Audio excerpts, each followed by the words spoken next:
हे viewers, मैं हूँ Eli. मुझे पता है आप इस एपिसोड के लिए बहुत ही ज़्यादा एक्साइटेड होंगे क्योंकि मैं भी हूँ। तो खाने पीने का सामान लेके बैठ जाइए और हाँ, वो बड़ी वाली पानी की बोतल भी ले आओ। मैं नहीं चाहती कि मेरे वीडियो के बीच में आप पानी पीने जाएं। ये एपिसोड बहुत ही ज़्यादा इंटरेस्टिंग होने वाला है क्योंकि मैंने लिखा है। Just kidding. So hey, roll the intro please.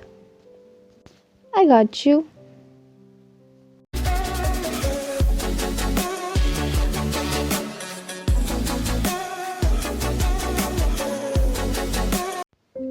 आप सुन रहे हैं a beautiful nightmare of Elina Lorenz by Ellie Lin, episode 1, betrayed by a stranger. शाम का वक्त था। घड़ी में 7 बज रहे थे। एक 17 साल की लड़की, सांवले रंग वाली, अपने बेड पर बैठकर फ़ोन पर वाईटी स्क्रॉल कर रही थी। उसके बाल चेहरे को ढक रहे थे, ज़्यादा बड़े नहीं पर कंधे तक लंबे। अपनी प्यारी सी स्माइल से रूम में अलग ही हलचल पैदा कर रही थी वो। उसका नाम एलिना है। एलिना अपने मम्मी पापा की इकलौती बेटी थी, बड़ी ही हंसमुख। जिससे भी बात करती उसके चेहरे पर मुस्कुराहट ले आती। लेकिन अभी तो वो बस फ़ोन में ही लगी थी। तभी उसकी माँ ने उसे आवाज़ दी, एलिना देखो तो कौन आया है। हाँ माँ, आई। वो जल्दी से उठकर लिविंग रूम में गई। वहाँ सबको ग्रीट किया। पापा ने इंट्रोड्यूस करवाया सबसे। कहा, इनसे मिलो, ये मेरे फ्रेंड हैं, डॉक्टर जैन, ये न्यूरोलॉजिस्ट हैं। और ये इनके तीनों भाई, doctor Amit Jain, doctor Jagdish Jain, doctor Krish Jain. इनमें सबसे बड़े अमित जैन थे, जो लगभग 60 साल की उम्र के होंगे। बाकी के तीनों भाई उनसे छोटे थे। उनके साथ उनका परिवार भी आया था, चारों की वाइफ और उनके बच्चे, जिनमें 3 लड़के और एक बेटी थी। उनके बच्चों में एक एलिना की उम्र का भी था, अनवीर। उनकी छोटी बेटी जिसका नाम आराध्या था, उसके पास एक डॉग भी था जो वाइट पग के ब्रीड का था। एलिना की माँ को जानवर नहीं पसंद थे, इसीलिए कभी भी एलिना को कोई पेट रखने नहीं दिया। इसलिए एलिना ने उस डॉग को देखा तो वो बहुत एक्साइटेड हो गई। उसने आराध्या से उसका नाम पूछा तो आराध्या ने बताया, आलूक। एलिना ने आलूक को देखकर स्माइल की। मम्मी की हेल्प करने के बाद एलिना आलूक को अपने कमरे में ले गई। एलिना आलूक के साथ खेलने के लिए बहुत ज़्यादा एक्साइटेड थी। आलूक को उसने अपने बेड पर रख दिया। एलिना किचन में तभी कुछ काम से चली गई।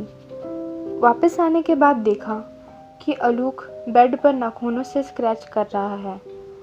एलिना ये देखकर दंग रह गई, क्योंकि पहले तो आलूक के नाखून इतने बड़े और नुकीले थे ही नहीं। आलूक ने अजीब सी गुर्राने की आवाज़ निकाली। एलिना ये सुनकर घबरा गई। एलिना ने आलूक को बेड से जल्दी से निकालने का सोचा, क्योंकि अगर उसकी माँ ये देख लेती तो उसे बहुत डांट पड़ती। एलिना ने आलूक की तरफ हाथ बढ़ाए। तभी आलूक ने उसके सारे नाखून एलिना के हाथ में गड़ा दिए। उसने एलिना के हाथ इतनी बेरहमी से नोचे कि एलिना के हाथ के मांस के छोटे छोटे टुकड़े ज़मीन पर गिर गए। एलिना को उस वक्त दर्द का एहसास ही नहीं हुआ। एलिना ने बाद में देखा कि उसके हाथों को उस डॉग ने बुरी तरह से नोच दिया है। पर अजीब सी बात यह है कि इतने गहरे खरोच के निशान होने के बावजूद खून का नामो निशान ना था।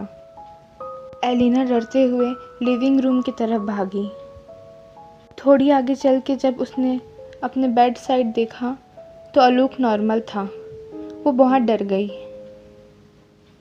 उसने अपने पापा को बताना चाहा, पर तभी डॉक्टर क्रिश जैन, जो कि एक डर्मेटोलॉजिस्ट थे, उन्होंने एलिना को रोक लिया और कहा, अरे छोटा सा घाव है, ठीक हो जाएगा, पापा को क्यों परेशान करना।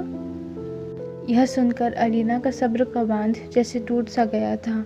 एलिना की आंखों से आंसुओं की मोटी मोटी बूंदें गिरने लगीं और उसने कहा, आपके डॉग ने मेरे हाथों का आधा मांस नोच डाला और आप ये कह रहे हैं। एलिना उस समय बहुत ही ज़्यादा डरी हुई थी। तभी अलीना की पीठ को किसी ने पीछे से थपथपाया। वो अनवीर था। अनवीर ने कहा, मेरे साथ आओ। एलिना जाना नहीं चाहती थी, पर उसने देखा कि उसके कदम अपने आप अनवीर का पीछा करने लगे। उसने रुकने की बहुत कोशिश की, पर खुद के शरीर पर उसका काबू ही नहीं था। अनवीर उसे पार्किंग लॉट में ले आया। फिर उसने अलीना का हाथ जोर से पकड़ लिया। अलीना दर्द से कर्राने लगी, क्योंकि अनवीर खरोच के निशानों को बुरी तरह से दबा रहा था। एलिना ने उसे मना करना चाहा, पर उसके मुंह से आवाज़ तक नहीं निकली। एलिना को कुछ समझ नहीं आ रहा था। उसे लग रहा था कि जैसा उसका शरीर किसी और के ही काबू में है। उसे बहुत दर्द हो रहा था, पर उसके मुंह से आवाज़ तक नहीं निकल रही थी।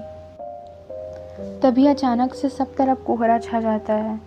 कोहरा इतना ज़्यादा घना था कि बगल में खड़ा इंसान भी आपको ना दिखे। एलिना ने आसपास देखा तो उसे पता चला कि वो कोहरे से भरे किसी घने जंगल के बीच में है। अनवीर अचानक से कहीं गायब हो जाता है। एलिना बहुत ही ज़्यादा डरी हुई थी। उसे कुछ समझ नहीं आ रहा था। डर कर वह अनवीर को खोजने लगी। अनवीर, अनवीर तुम कहाँ हो?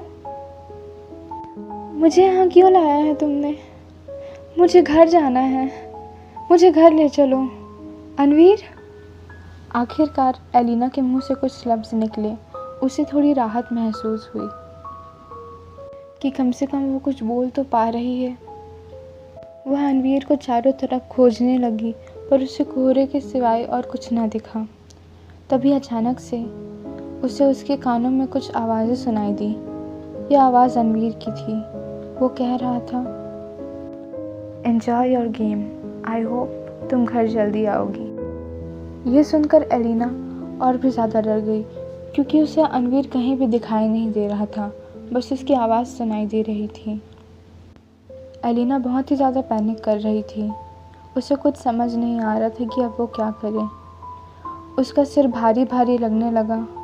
अचानक से उसकी आंखों के सामने अंधेरा छा गया। एलिना के साथ आगे क्या हुआ जानने के लिए देखिए next episode a beautiful nightmare of Elina Lorenz के। तो गाइस, आपको ये एपिसोड कैसा लगा प्लीज़ कमेंट में बताइए। I hope you guys would like it and bye bye, thanks for watching, love you.